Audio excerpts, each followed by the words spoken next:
ட்ரிவாண்ட்ரத்துல எங்கேயோ வெளியூர்ல ஊழியத்தை முடிச்சுட்டு ஏர்போர்ட்ல வந்து இறங்குறேன். இறங்கி அந்த அந்த பெல்ட்ல என் பேக் வர்றதுக்காக உட்கார்ந்து இருக்கேன். அது வந்து வர்றதுக்காக அதுல நிக்கிறேன். கால் டயர்டா இருந்துச்சு, அப்படி உட்கார்ந்து இருந்தேன். டக்குன்னு ஆவியான ஒரு இடப்பட்டு ஏலிய குறிச்சு படி அப்படி. நான் வந்து 1.25 மணி நேரம் ஏர்போர்ட்ல இருந்து ஏலிய பத்தி படிச்சு பெருசங்க எடுத்துட்டு தான் ஏர்போர்ட்டை விட்டு வெளியே வந்தேன். அந்த மனுஷன் தாம் பிள்ளைகளை எப்படி நடத்தினா அது ரெண்டாவது.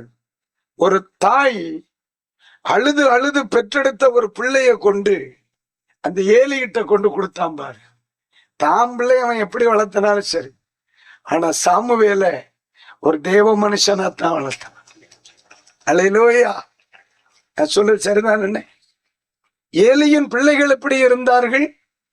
பேலியாளின் மக்களாக இருந்தார்கள்.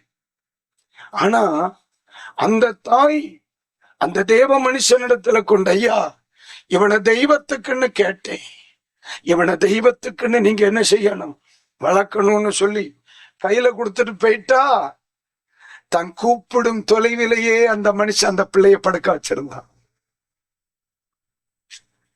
எப்ப கூப்பிட்டாலும் பிள்ளைக்கு கேட்கும், பிள்ளை எப்ப கூப்பிட்டாலும் தனக்கு கேட்கும். மரிக்கிறது வரைக்கும் ஏலி தன் வாய் சொல்லின் பக்கத்திலேயே சாமுவேல வச்சுட்டான். ஒரு தெய்வ மனுஷனா தான். இன்றைக்கு பகல் ராத்திரியில எதிர்பார்ப்புள்ளவர்களாய் இருக்கணும்.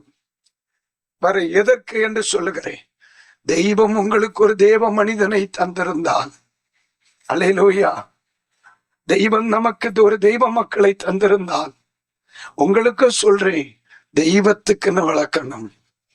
உங்களுக்கு சொல்லுகிறேன், நம்முடைய பிதாக்களுக்கு வேண்டி ஜெபம் பண்ணணும். அவர்கள் உங்கள் பிள்ளைகளை தேவ கிருபையில் வளர்ப்பார்கள். கைகளை உயர்த்தி அல்லேலூயா சொல்லுங்க.